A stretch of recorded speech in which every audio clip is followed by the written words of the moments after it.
Good evening, everyone. Thanks for joining, and sorry about the delays.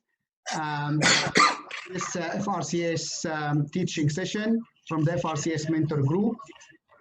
The presenter today is Mr. Jeh Mahaluxmivala. I'm sure you all know him. He's a consultant lower limb surgeon, and he's a senior mentor from this with this group from the outset. He's also a director of a very famous FRCS course, which I've just shared here on the screen. I'm sure you guys would want to probably look at this. It is very well-attended course, and he has been running it for many years very successfully. He also has run previous sessions here on knee examination, which have been received very well, and therefore we had the high demand for more clinical examination sessions. We have with us today also some of the other mentors. We have Shwan, who will act as the co-examiner today, and we have also David. He's one of the other senior mentors who will be supporting the session. So I'm Firas. I'll be modulating, admitting you guys, and sorting out participants and candidates. So I just want to say, obviously, running an interactive clinical examination teaching online as a webinar is very challenging task. And you have prepared and spent hours preparing. This, however, cannot be successful without your active participation. So I encourage all of you to step in and take part. The previous candidates who took part found this very useful and assisted them to pass their exams. And therefore decided to run another one. So if anyone wants to take part, please either express that in the chat box or raise the hand symbol next to your name, and I will choose you to come forward. But if no one comes forward, I will have, I'm afraid, to pick people because it's essential to the successful running of this session to have active participation. And just to that, we will respect, obviously, your privacy, and participants' performance of participants will not be recorded. And if recorded, it will not be published. It will be edited out. And just a final reminder, if anyone wants a CPD certificate for attending, you're entitled to one CPD from your Royal College. So please contact me directly to get one. And without further ado, I'll leave you with Mr. Mahaluxmivala to start the session. Okay. Thank you very much, Firas, and thanks, Juan and David, for being there. Like Firas said, you all may have attended a knee examination. I'm not sure, Firas, was it about 6 months ago, maybe around that mark? Yeah, about 8 months ago, yeah. 8 months ago. And we did 2 sessions, I think. It takes, so what we are trying to do today is hip. A lot of the things may be repeated again, but it doesn't matter. As you know, lower limb is vital for your intermediate case, and as much as practice as you want or you can get is good enough. So the way we'll do it, and we'll start off, and sorry for a delay, but it was very important that we do this, is we'll take our time. There's going to be no rushing of it. At the same time, it'll be completely interactive. I want every one of you all to imagine, and it doesn't matter about your performance because we just want to know how you present and how you talk. Shwan will be my co-examiner. And imagine that it's your, let's start with being an intermediate case. And as you know, in an intermediate case, there'll be 5 minutes of a history, 5 minutes of examination, and 5 minutes of discussion, all in front of the examiner. So when we start this session, let me put a scenario to you that I got 2 of my registrars who have kindly taken their time out to do this. One of them will try to angle the camera at the best angle, but please bear with us. Like I said, towards the end, you finish in 5. Now, I think we have to critique you. So I must say, and I think Shwan and David will agree, that where you're talking, your clarity of your speech, your relation as to what you're saying is excellent. Agree with everyone, Shwan and David? Yeah. A good rapport? Yeah. Thank you. Yeah. So a good rapport with the patient. So that's fine. Don't change that. Let's just now concentrate for everyone in the group on how to take a correct history, because please imagine and understand that the 5 minutes is critical for your marking. You can't say that I'll do a good examination and 5 minutes of history. Now in any history, now this could be lower limb, it could be upper limb. Please understand, A, we want to get to a diagnosis of what it could be, Abdullah, yes? And secondly, we need to know how bad it is for the patient. These are the only two things we want from a history.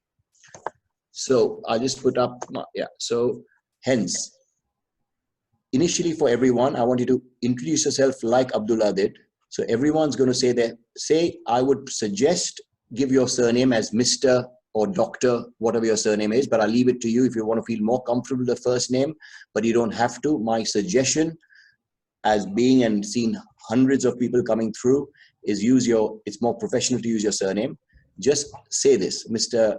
Smith, is it all right if I take a history and examine you? So in other words, you're taking implied consent. So you're saying that I want to do this. Yeah.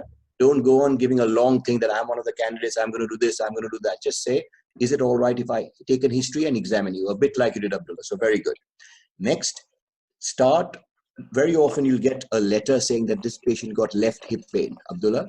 So if you do get that, I would say take that as a good sign and say, I understand you're sitting here because you have problem with your left hip, you know. So it means that you're confidently taking control of the situation, that you realize the GP letter or what the examiners have told you. So once you do that, try to focus. What you asked was good. That you say, tell me about your left hip. I think we have to start with that. And let's hope that the patient says that, yes, I got pain in my left hip. And the patient says it's 30 years. Now, Abdullah, he says 30 years. Do you think anyone has waited 30 years to see any of us? None of us are so important you'll take 30 years to see someone, right, Abdullah? Is that correct? Yeah. So therefore, try to say, yes, I will come to your 30-year history, but please tell me what has made it worse now? Is it worse over what? So try to get to the present history. Yeah. So everyone, try not to let a patient give you 30 years of history. Otherwise, you'll finish the exam the next day. Yeah. So you have to try to do it and say, yes, I'll come to it, but tell me about your present history. Now, the present history, Abdullah, is 1 year. So ask him, yes, Mr. Has it been worse over 1 year? And then ask him, now I want you to ask him, Mr. Smith, when it started 1 year ago, did it start by itself or did it start with any history of injury? Let me see how you ask him that. Abdullah, go ahead. So how did it started in the last year, Mr. Smith? Don't ask him that. He doesn't know what you expect. You have to be clear, Abdullah. You know, he'll say, I started by, I had a fight with my wife. But that's not the answer of why, or, I had a fight with my neighbor, or I was feeling upset. You don't want that answer because it doesn't give you that answer. You have to know whether it started with, very clear, did it start with an injury, Mr. Smith, or did it start by itself? So ask that. Okay. So did it started on its own, or there was an injury that caused it? That's it. No, it started on its own. Yeah, so that's fine. So now you're very clear. The onset was insidious. All right, Abdullah? Yeah. Now we move on. In the next year, you need to know whether it's become worse, it's become better. So ask him, I wanted to ask him, Mr. Smith, over the 1 year, has your pain become worse? Has it become better? Or are they some days worse, some days better? Okay, that's the answer you need. Yeah, ask him that. So Mr. Smith, did the pain is the same, or is it worse or improved? It's been worse over years now, and since last year it is. It's getting worse. Yes. So you get the answer now that it's becoming worse, right? So that's your second thing. And so you got the onset, you got the duration of 1 year, you got the progress, which is 1 year of becoming worse. Once you clarify that, Abdullah, I would like you to what you didn't do is you need to know very clearly any part of the body, and this is for everyone. Please don't accept the patient's word for shoulder, hip, neck. They don't know where the neck is. They don't know where the hip is. What question do you want to know that it's a hip, which all of us in the room are orthopedic consultants like yourself and myself mean? So when patient says hip pain, which part are you wanting to know where the pain is? Which part of the body? So where's the site of the pain? Yeah. So in a hip, where is the site which you are concerned about more? The groin pain. Correct. Fantastic. So let's not use the word hip to him. yes, do you have any pain in your left groin? Yeah. And classical of that pain, anywhere in the body now, you have to ask for referred pain. All right.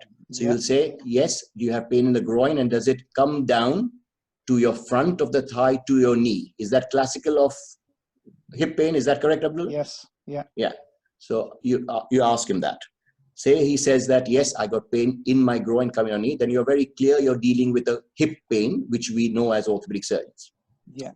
If you commonly ask, if you go to a shopping center anywhere in the world and you ask people where their hip is, where do they point to most of the time, Abdullah? Outer side. Fantastic. They point to the trochanteric area, they point to their flank, they point everywhere else, which we know is not the hip. That's why I'm so particular. And the same thing with the shoulder, you know, don't take their word, ask what you want. Clear, Abdullah? That's what you do from now onwards.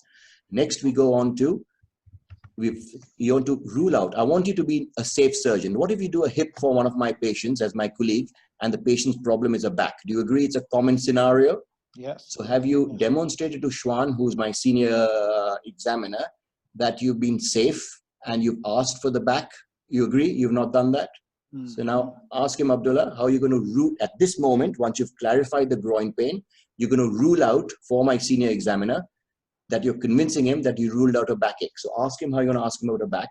And then for us, after this question, do you mind switching to someone else, and then someone else can have a turn? Yeah. Good.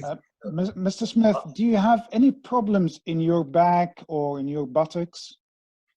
No, it's mainly the groins that's giving me problems. And any pain in the back of your thigh radiating down to the toes? No, absolutely not. Abdullah, fantastic. So this is now you're very clearly asking correct questions. If he says back and buttock is one, and the second question, does that pain go down the back of your thigh and below your knee with pins and needles? Yeah? So this is classical of your symptoms. So I want you from today to write down classical symptoms of all parts of the body, which is going to ask as a direct question to patients. All right. So shoulder pain, yes. Does it come down that aspect of the thigh? Shwan and David will give some other suggestions. You know what I mean? So try to prepare those in your mind and what's coming out of your mouth, Abdullah, not my mouth, not any of your colleagues, your mouth. All right. Yes. Yeah. Thank you, Abdullah. Very good. Thank you. Very happy. Yeah. Thank you. Thank you, Someone else? Well done, Abdullah, for joining in. Can I ask, sorry, could I just, the very opening line about what brought you here today, it's the classical thing we all do. I'm just as guilty as anyone else, but in the exam, remember, these people are volunteering their time, they're patients, they're volunteering their time, they're coming to help us. And often they're bored and they might say something like, yeah, an ambulance brought me or a car brought me. And that puts you on the back foot straight away. Okay. And they're there to help you, but they'll make some throwaway comment which will make your life difficult. Take control of the situation. The GP letter is there. It says the patient is coming with hip pain. Say, the opening line should always be something along the lines of, hi, my name is Shwan Hanari. Thank you for coming today. I'm one of the candidates. Your GP letter says you're here for hip pain. Can you tell me more about your hip pain? You can start off like that, or you can be very direct about specifically the pain that they're feeling. But don't do opening lines like what brought you here. I know it's a classical thing. We always say that, but try to avoid that. Yeah, Shwan, thank you very much, Shwan. I mean, Shwan saying exactly what I'm mirroring, that please, all this newfangled way of being open and being things is not going to help you, because the patient will say something like Shwan saying, which is not going to help you at all. And you don't want that. So please, I completely agree.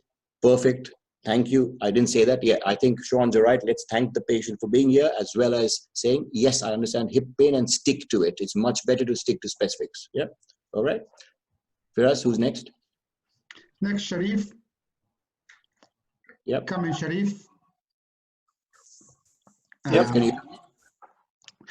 Come in. This is your intermediate case, and here are your examiners. Where's Sharif? Yes, Sharif, can you? Yeah, can you hear me now? Yes. Yeah, okay, great. Thank you for getting on. Sharif, so let's carry on from where we are. You've done your duration progress.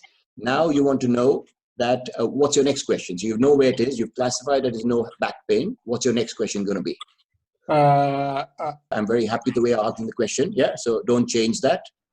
However, Sharif, what do you want from the patient now? Now that we've gone to this stage, you want to clarify how bad it is, right? The first was trying to get to a diagnosis. More or less, we know it's like Shwan says, we are homing in on that it's hip and groin. You need to know how bad things are for his pain, right, Sharif? Is that right? Yes. Yes. You need a few questions to clarify that.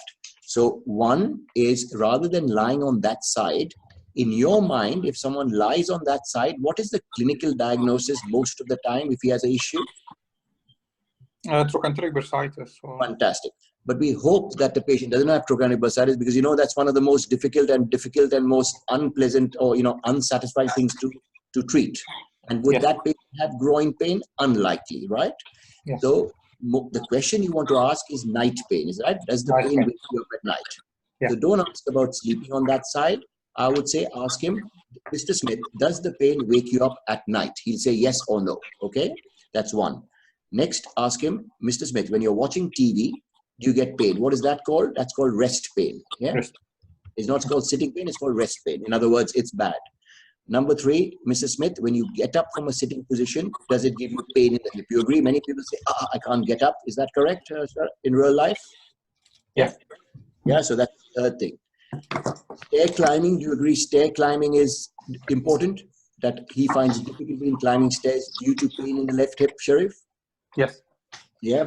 And the fifth will be walking distance. Now, he said shops. Now, unless you live with him, which unlikely you're going to live with Mr. Smith, you don't know where shops are. So he said shops, and you let that question pass. So Sharif, take control. Me and my examiner also don't know where he lived. So you say, yes, I understand you can go to the shops and back. Thank you very much, Mr. But is that in how long?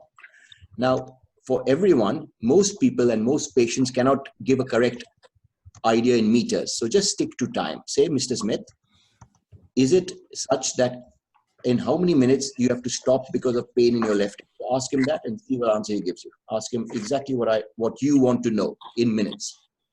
So when you walk on a flat surface, how long do you walk in minutes before you have to stop?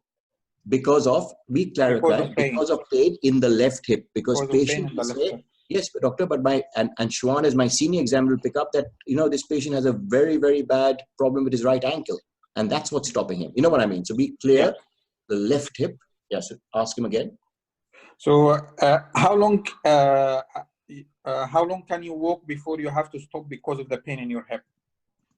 About 10 minutes, not more than 10 minutes. That's fine. So now you get an answer. Now 10 minutes is a good answer, Sharif, that yes, I will offer him a hip if everything fits. You know what I mean? But if he says I can walk 45 minutes, then unlikely. You get a good answer. So the way to remember this for everyone is remember an old man sitting and watching TV. That's called rest pain. All right. Imagine the old man gets up to go to sleep. So getting up is called pain from getting up. Imagine he's walking to the stairs in his house. What's that called? That's your walking distance. He goes up the stairs, that's stair climbing, and he sleeps at night. So the 5 points of severity of pain have been covered, right? So this is the best way of remembering it. And I want you to go very quickly, but very precisely to get the information. You can remember it. You can remember it by an old man sitting and watching TV, and he gets pain. So remember, you're going to ask him, and that's rest pain. Then you're going to imagine that he's going to sleep. So he gets up to start walking, and that's pain when getting up from sitting position. So say, Mr. Smith, you get pain when you get up from sitting position. The third is he walks to his stairs, and that triggers your mind to talk about the walking on a flat. So Mr. Smith, when you walk, how many minutes can you walk before your left hip pain stops you? Then he goes up his stairs. So yes, Mr. Smith, when you climb stairs, do you get pain? And when he sleeps at night, yes, do you get pain at night? So that's the way I remember it. So I never forget 5 points for lower extremity. And use this for back, hips, knee, ankle, whatever you want. Yeah, happy with that? So Thank you. that's a very good tip. I use subtly different. I say, can you get up off your chair? Do you have pain when you're sitting down and you get up, you have stiff and difficult to walk? Do you have difficulty going up the stairs to put on your socks and change your clothes, to come back down to go to the shops? Any difficulty doing that? That to me reminds me of pretty much 6 of the questions that you need to ask. which are not to do with intensity of pain in the obstacle. Fantastic. Thank you, Shwan. That's a good way of adding on 2 more points. I'll remember it for next time that we'll combine it. But what I want to tell all the candidates is that Shwan and we are both experienced, but we still need triggers in our mind to get it right? So it means, please remember that taking a history, examining the exam is not something which you can go to all the courses, see patients. It's what comes out of your mouth. So please practice these phrases. Yeah, that's there. So now you finish that, Sharif, and we'll finish one more question with you. Once you finish that, what do you want to know? You've got your pain, you've got your intensity, you've got your socks and shoes, getting in out of a car, which are classical of hip pain. And then after that, what do you want to ask then, Sharif? I want to ask about his job and any hobbies or activities which are restricted. Okay, now before that, before you go to back hobbies, my best case for you is to divide into another heading, is other joints and past hip history. So let's stick to past hip history, yes, and then other joints. So in past hip history, remember he told us, he's the same patient, Sharif, remember he told us that he had operated in childhood. Now say that, Mr. Smith, please tell me, when you were born, did you have any problems with hips or knees? Ask him that. Okay, Mr. Smith, when you were born, did you have any pain in your hips or knees? Did you have any problem? Hips or knees? Yeah, I had a problem with the hip. Yeah, I had a problem in the hip. My parents tell me that I was limping for most of the times. Okay, so that's one. Then next say,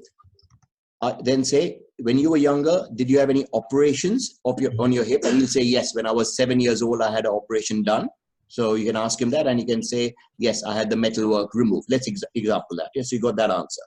So every patient you're going to ask, did any problem with your hips or knees when you were born? The second thing you're going to ask him is any operations to your hips and knees in the past. Third, you're going to ask any fractures of your pelvis, femur, or tibia. I want you to ask every patient that. Yeah. So ask him that. Elizabeth, have you ever had? So have you had any fractures in your leg? Now, leg is something which his leg, maybe his toe. You want to know pelvis. Most people will know pelvis. Most people will know femur, and most people will know tibia. And you can still say it in within 5 minutes. So I'm not making you take longer, but you need this answer rather than leg. So tell him again. Did you have any breaks in your pelvis or your femur or your tibia? Or your thigh bone, rather than femur and tibia, you can say thigh bone and leg bone. Yeah, you're right. And leg bone? Yeah. No, not that I remember. Yeah, so that's a good you pointed out, Sharif. You're right, thigh bone and leg bone.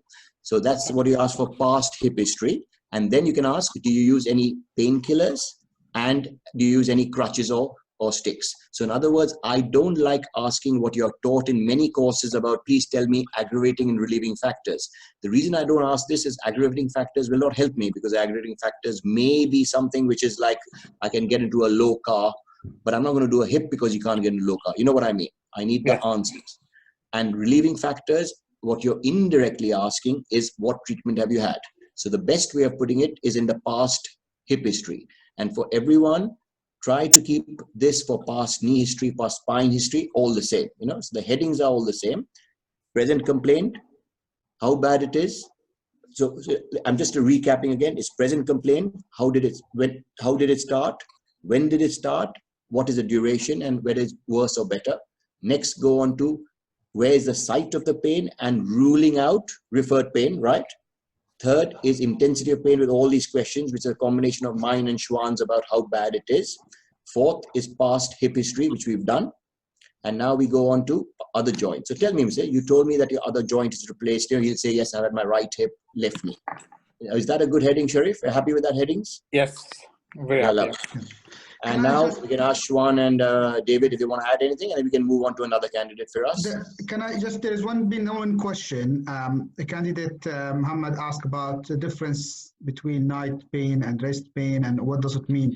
I think my take on this is that for the exam, you want to take the lead and the control of the situation. So the question I would put to the patient here is, does the pain wake you up from sleep? Fantastic. Very good. I agree. Pain and rest pain and all of this, and what does it mean? What does it not mean? All we want to know is how the pain is affecting the patient's daily life. We're not inquiring about possibility of infection or tumor here, because that would take another line. We just want looking at its effect on daily life. But just simple question: does the pain wake you up at night? Yes or no? Yep. That's my take on this. Excellent. Very, very, very good point, and let's stick to that without a doubt for everyone. So the point about the question is being asked: how does this differentiate between pathology and infection? For us, it's absolutely correct. But at this stage, we're not trying to put our differential diagnosis. These questions are not there to confirm our diagnosis. These questions are there to score this patient on what we call a patient-related outcome measure. In this one, it's the Oxford Hip Score. I've put a copy of this on the Telegram just now, so you guys can look at it later. So these are differentiating questions in terms of scoring marks which have been validated to establish the severity of this patient's pain. We're not at differential diagnosis, and as Firas said, night pain is specific pain that wakes the patient up at night, and rest pain is pain that when the patient is sitting down, resting, his hip stiffens and he gets pain. These are not to do with differential diagnosis of pathology such as infection. Excellent. Excellent. Yeah, that's So, and all we are trying to get at is the severity for like Sean said, we need to know of, but more importantly, just let it come from your mouth as to what your phrase is going to be, which is correct. Yeah? So now we'll move on because we someone else, Firas, just to end this. Thank you, Sharif. Well done. We move now to Joy. Hi, Joy. Hello. Hi. Hi. Hi. How are you? Yeah, I'm fine. Thank you. Hi, Joe. How are you? So, welcome. You are the next candidate. We have two nice examiners here. Come in. This is your intermediate case. Yeah. So, Joe, carrying on with the same thing. Imagine you're carrying on now. You've asked this. What are you going to go ask next? So you've done your severity, you've done your past other joints, you've done your past hip history. So I will proceed with, okay. Finish that because so in other words, let's agree with everyone that once we finish the hip or the spine or the knee, and please take this as a generic good history taking, which Shwan and Firas and David will give you tips on. So Joe, in your mind, once you finish that part, we all agree in our intermediate case, at least, we have to take a history of what we call medical history or social history. Is that right, Joe? Is that what you wanted to know? Yeah. So I always feel our mind triggers up to something. So once you finish that, you need a trigger to say you finished with your hip and going on to something else. So I ask at this stage, please, everyone, ask allergy. All right, allergy is quite an important, I would say, we can ask Shwan and David and Firas, but I think it's a very important question. So the allergy I need to know is, are you allergic to any drugs and any metals? Yeah. Now it's a controversial topic to know whether, but I still ask it, okay? Because we're using skin staples, you need to know that. So let's ask everyone from today onwards, Mr. Smith, are you allergic to any drugs or metal? And that's breaking the ice moment. It triggers your mind that you've finished your part and going on to a medical condition. Happy, Joe? Yeah. Yeah. Okay. Now, when you go to medical condition, please, you can ask what medical conditions you suffer from. But once again, I don't know what Shwan and Firas and David's view is, but Shwan may agree with me that if you ask that, you'll get a 10-minute rant on something of his medical conditions, which you are not really helping you as a hip surgeon. What you need to know is, would your consent change? And you would give him a high risk factor for my hip replacement I'm doing. That's right, Joe. And secondly, is whether he merits a hip replacement or is other medical conditions more important, which is stopping his mobility. The anesthetic assessment is not for me or you to make. We are not anesthetic consultants or colleagues, right? Yeah. So all I ask, therefore, is let's ask the questions that, Mr. Smith, do you suffer from any diabetes? Do you agree diabetes? I need to know because my risk factor will say, sorry, you are at a high risk for infection. You agree with that, Joe? Would you not tell him that? Yes. Yeah. So ask, say, diabetes. Next, do you have you take medication for blood pressure? Why? Because uncontrolled or fragile or labile blood pressure is a contraindication for elective surgery. Do you agree with that, Joe? Yes. Yeah. So you'll ask blood pressure, iron tablets. And is it under control? Number 3, you're going to ask him, have you had any recent heart attack or stroke? Do you agree? You'll not do your hip or knee for 1 year after a recent heart attack or stroke? Yes. You're going to ask him that. Then when you ask the 2 questions for breathing, it's lying flat is not the issue. You want to know whether you do a hip or not do a hip. So the question I ask him is as follows. Mr. Smith, do you have, listen to what I'm saying. So Mr. Smith, do you have problems with your breathing? Do you get breathless? So do you get breathless? Say yes. Yes, I get breathless. Yeah. So what stops you when you walk? Does your left hip pain stop you or your breathlessness stops you? It's the left hip pain. Now you're clear that you'll offer him a left hip, right, Joe? Yeah. Yeah. Suppose he told me my breathlessness stops me. Well, I'm probably not going to offer. You know what I mean? So that's what I need to know. Yes, I can see. Now, Joe, ask him chest pain. Let's see what his answer is. Ask him clearly and clear as to chest pain and ask him what stops him. Ask him. Mr. Smith? Mr. Smith, do you experience any chest pain? Say yes. Yes, I do. Okay. Does the chest pain that stops you or your hip pain that stops you? Stops you from what, Joe? From walking. Yeah, so make it very clear. So this is what I want to write down. Yeah, when you walk, what stops you? Yeah. No, it's the hip pain. Yeah, so everyone, what we need to know is chest pain and breathlessness are the 2 factors. Next, we want to know which drugs you're on, which are high risk for my consent. Yeah. So Joe, I'll ask him very clearly, do you take any steroids? Most patients say yes or no, they know that. Do you take any drugs for rheumatoid arthritis? In other words, you can't ask the patient, do you take disease-modifying drugs? He won't know what you're talking about. But you are going to ask, do you take drugs for rheumatoid arthritis? And then you say, have you had any blood clots in the past? And do you take any blood thinners? Mm-hmm. Right? Yeah. And then finish with, and more or less that covers my consents. And of course, if he has thyroid, then you can ask him, do you have other medical conditions? And if you say, if you've had surgery in the past, are there any areas in your body which are raw areas or still leaking? Yeah, because you're not going to operate if he has an ulcer or anything. So that's your last question.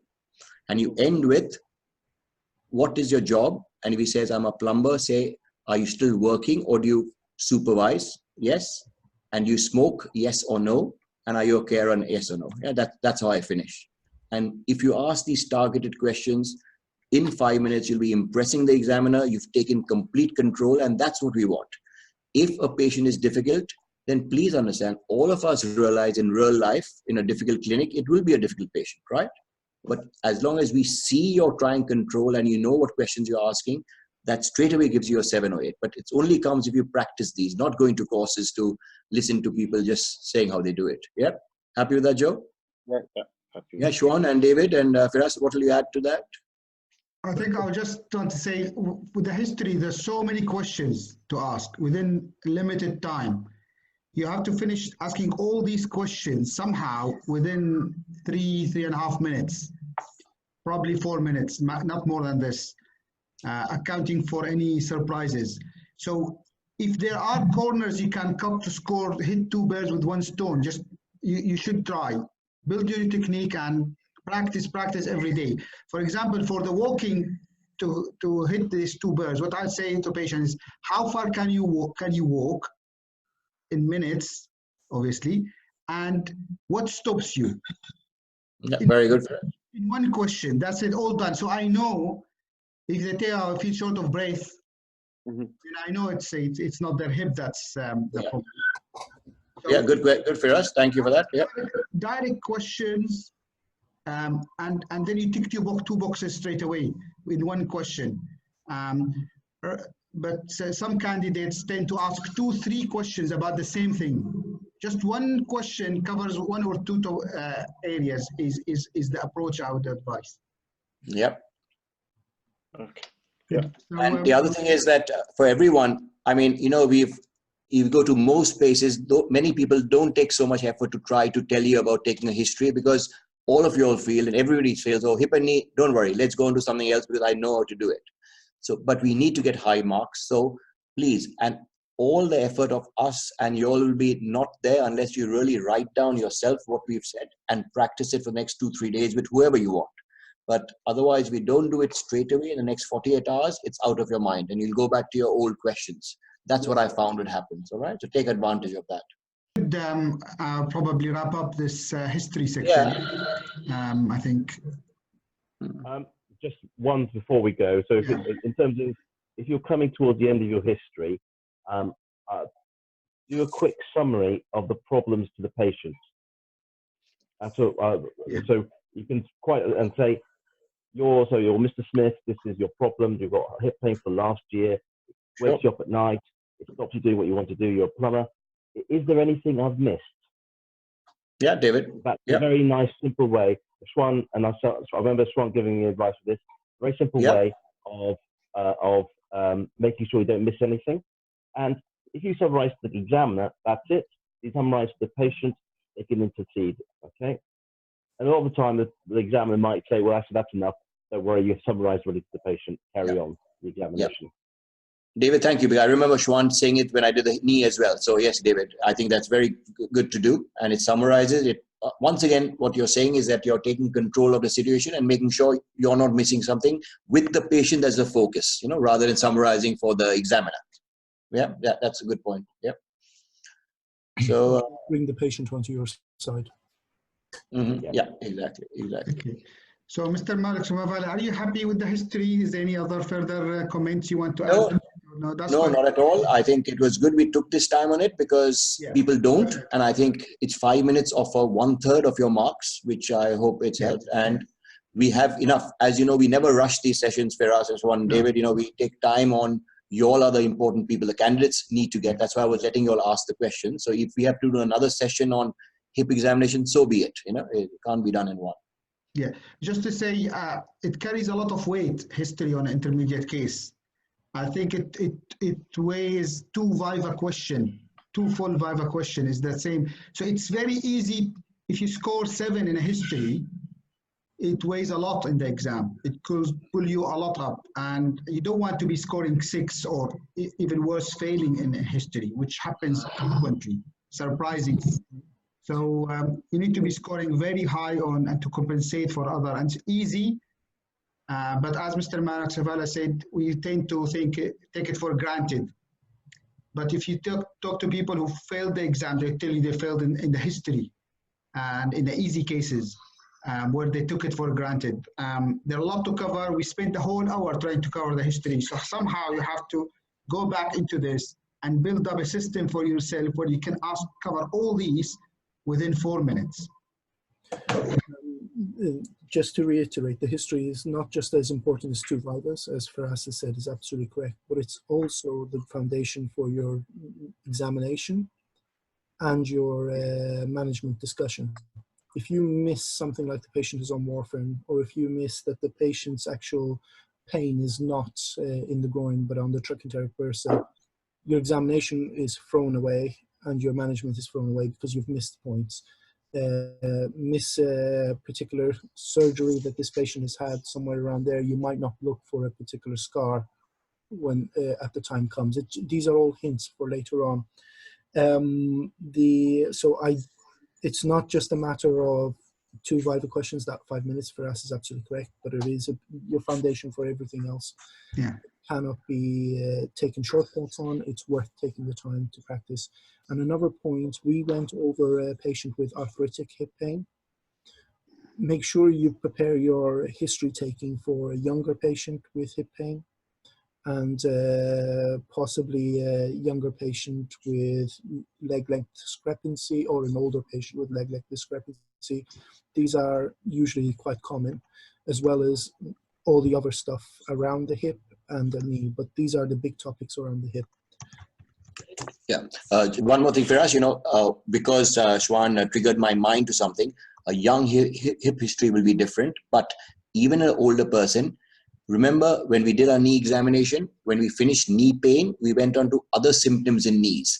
And in knees, we asked for swelling. Now, obviously, I don't think we need to ask for swelling in the hip. Yes. So let's not ask that as a general question. But getting up from a sitting position, does your hip sometimes catch or lock? That's quite common in arthritic, similar to the stiffness or what, getting up. So let's ask that somewhere, all of you all, please write it down that we have to ask that after we finish the pain. Yeah.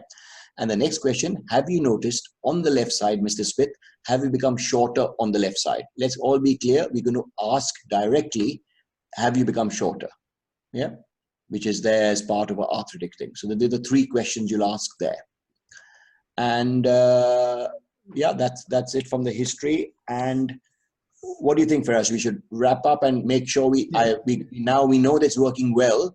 We know that we can have Mr. Smith seen very well, you know, so we know we can next time get someone to come and introduce themselves for the exam. So how are you going to tell them remove their clothes, see the shoes, do gait, do Trendelenburg gait. So for anyone who's going to join next time, we'll cover, if it's okay by the other my senior colleagues, we can do how to introduce yourself to say remove your clothes, which words we're going to use, what we're going to say for examining footwear, how we'll see front back side inspection, how we'll do Trendelenburg test and gait. Yeah, that'll cover a reasonable amount, and then we go on to the palpation and special test. So maybe 2 sessions and we cover a really good thorough hip examination with all of you all involved. What do you think, Firas and Shwan, David? I think that's very good plan. That will give it enough time, and we'll go through it step by. I think that's the right approach also, by having a candidate to first take part, and then we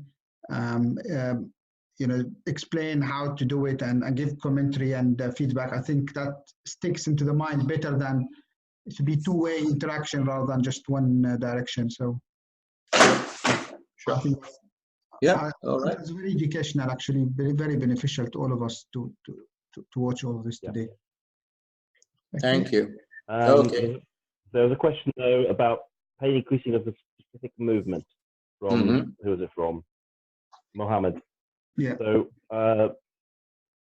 I think we've covered all that in terms of we're talking about the routines of the day. So that rest, getting up, walking to the stairs, going up the stairs, walking to the shops. They've got a lot of movements in there. Certainly, I suppose with some of the younger patients, if you're worried about sort of a snapping hip, you might get some specific movements then. But that's minutiae, so you've got to be quite careful. You don't go down a blind alley with that one. Yeah. Very correct, David. I completely agree. Movements in the elderly patients, it's not helpful. Just Just think of, as Juan said, just think of the problems, questions that you get in an Oxford hip, which is basically what sort of going through those simple steps. That's Ron and Zach have said already. Yeah.